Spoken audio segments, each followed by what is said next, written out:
With a contract update and more, this is Wrestling Rambles, and you're watching the Wrestling Report.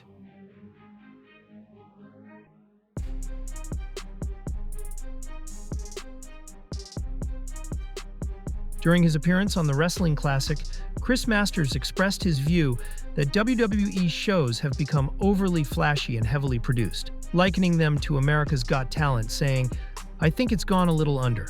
It got very America's Got Talent looking. And I've been saying for a long time, it needs to be grittier," which I like. The one thing they've done now is they've simplified the entrances. Yes, they toned it down because you don't need all that. You don't need all these digital, you're overly doing the digital. Honestly, one thing that I hated was when CM Punk went through the table and you just had that Slim Jim right in your face. It was so positioned blatantly as an ad that, to me, I felt like, as a fan, it would take me out of it. Because I knew they rehearsed it in a way like, let's make sure we have this Slim Jim ad right through the broken table up on the camera.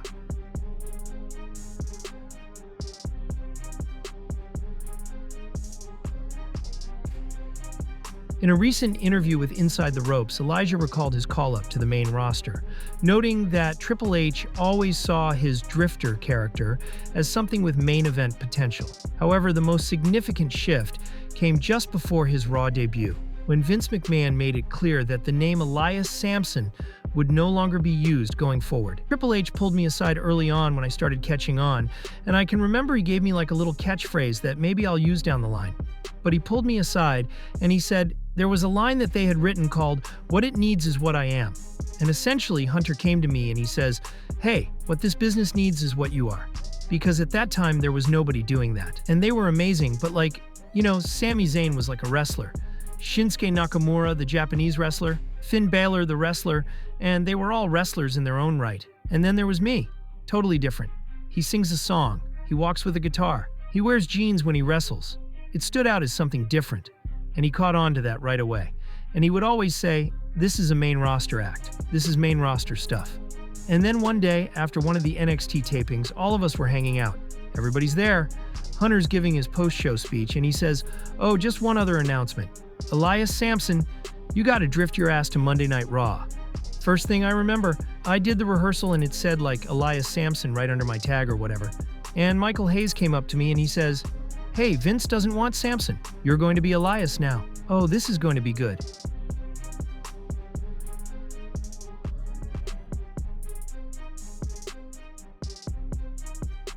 WWE is preparing to launch WWE Unreal, a 10-episode series that offers a behind-the-scenes look at the company's creative process and how storylines are developed. While Jake Roberts recently criticized the show for potentially hurting the integrity of the business, Ryabck came to its defense. Taking to Twitter, the big guy called Unreal one of the best things to happen to wrestling and its performers. He described wrestling as a form of physical acting and called it the hardest job in the world, stressing that every wrestler plays a role and it takes the full roster to make the product work. I truly believe WWE Unreal is one of the best things for wrestling and wrestlers. This is physical acting, the hardest thing in the world. We play roles and it takes all of us. No one really wins or loses. It's time fans and dirt sheets stop the hate and understand what this is. It's no different than movies. You're given a role, and depending on your contract, sometimes you know exactly what it is. Other times it's week to week. No one shames actors for playing a bad guy or a small part. It takes everyone. Wrestling is one giant production.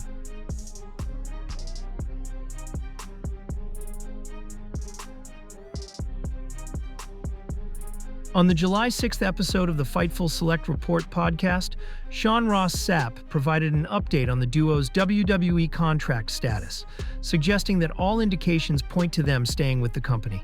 Scarlett, her deal also up when Karion crosses is, barring an extension. Now, I've said this about 2, 3, 4 times now. I would imagine they are going to play their contracts very close to the vest, him being featured on TV, very heavily on the PLE, getting new merch. All signs point to him staying with the company, and perhaps even having signed with the company again. But it's not going to be something that he has out there in the world, I don't think.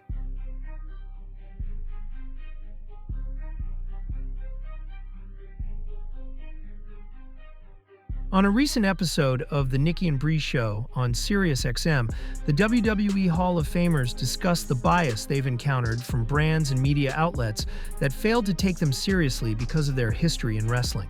It was crazy how certain stylists wouldn't dress us because they were like, oh, they're pro wrestlers.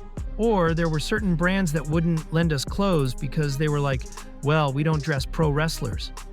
We really had to fight hard in that world to show them that there was so much more to female pro wrestlers, that we weren't just what they saw in the ring. They would be like that, but then they would realize pro wrestlers, their charisma and how loud we are, but they're in a segment then would want us to body slam someone or do a suplex. It was 1 minute, you know? A lot of brands kind of use we love strong women and women empowerment, but you realize they were just using it as marketing. They really didn't actually want strong, empowering women. When it came to actually using the girls that were that, it was oh, wait, we really don't want them to be that strong. We showed them how women can kick ass. We could go do a sport that's dominated by males, but then we could go be moms. We could go be career women. We can handle it all.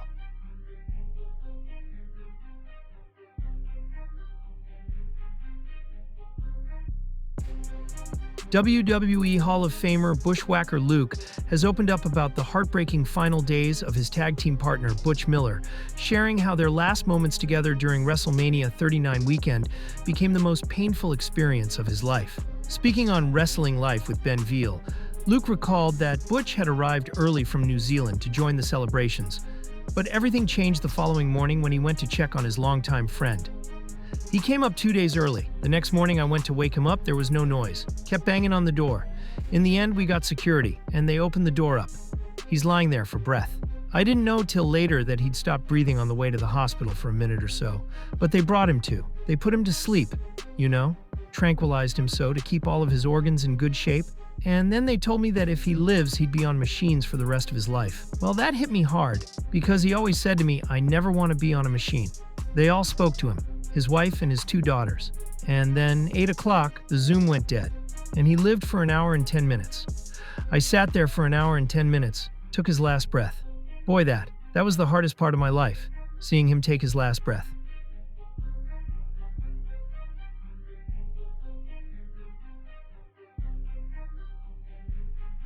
Jacob Fatu recently released a new track titled Hello, which also features his uncle Rikishi. While the song initially seems straightforward, it includes Fatu using the N-word multiple times, leading to criticism from many fans.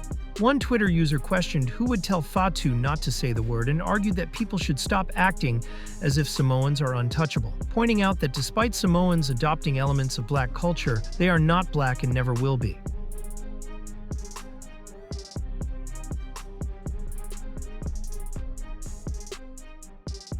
During an appearance on the Digital Social Hour podcast, Deonna Purrazzo shared a story about her husband Steve Maclin when they went to see Criss Angel. Steve decided to take a 50-milligram edible before the show, and although Deonna wasn't sure it was the best idea for an illusionist performance, he insisted he'd be fine. So fast forward to literally last night, we're going to Criss Angel. My husband is like, I have edibles. I'm going to take a 50-milligram edible. And I was like, I don't know if that's a good idea going to an illusionist show. And he's like, no, I'm going to be fine.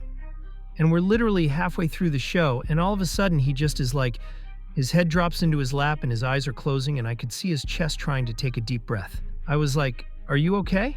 And he's like, I feel like I'm in another dimension. Are you real? And I was like, I'm totally real. I felt so bad because been there, done that, been so terrified of that it changed my whole perspective. I don't smoke anymore. I don't do any type of drug anymore. I was like, you're going to be okay. I'm here for you. I'm real, I promise you. But what a scary experience he must have had last night going to a Criss Angel show. And that's what I kept thinking, my husband's freaking out. He's dripping sweat. At one point I asked, are you going to throw up? Should we leave? And he was like, babe, I'm good. And I was like, okay, cool. But yes, I kept having this should I be here? Yeah, it feels dark in there.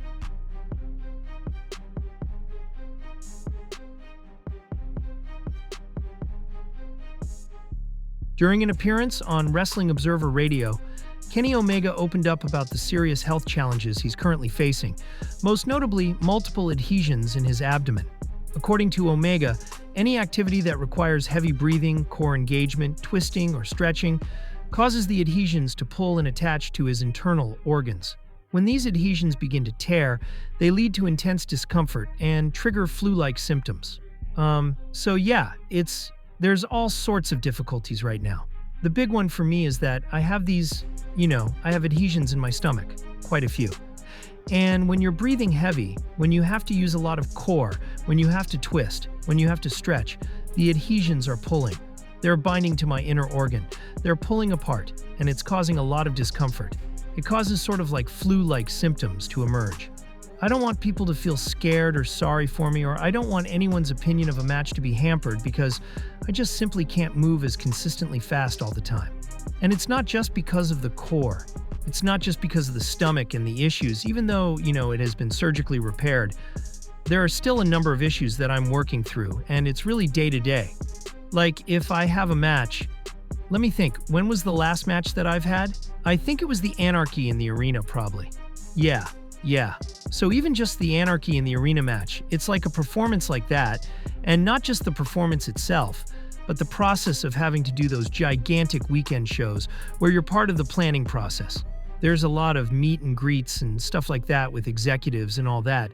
In the case that you have to sort out things like tickets and merchandise and all that, if you have a hand in that, you're working long hours. It's not just showing up with a little carry case and like, okay, I'll get changed and we'll just head out to the ring and we'll be done. There's a lot more to it, especially on the pay-per-view weekends. So after that, and this is not meant to scare anybody, but I'll be in bed until like 5 p.m., 6 p.m. for almost an entire week. I might be in bed until 5 or 6 for about 5, 6, 7 days after that. I just don't have the energy. I can't move, and that was the most scary part for me. And that was the news for today. Thank you for watching, and I'll see you next time.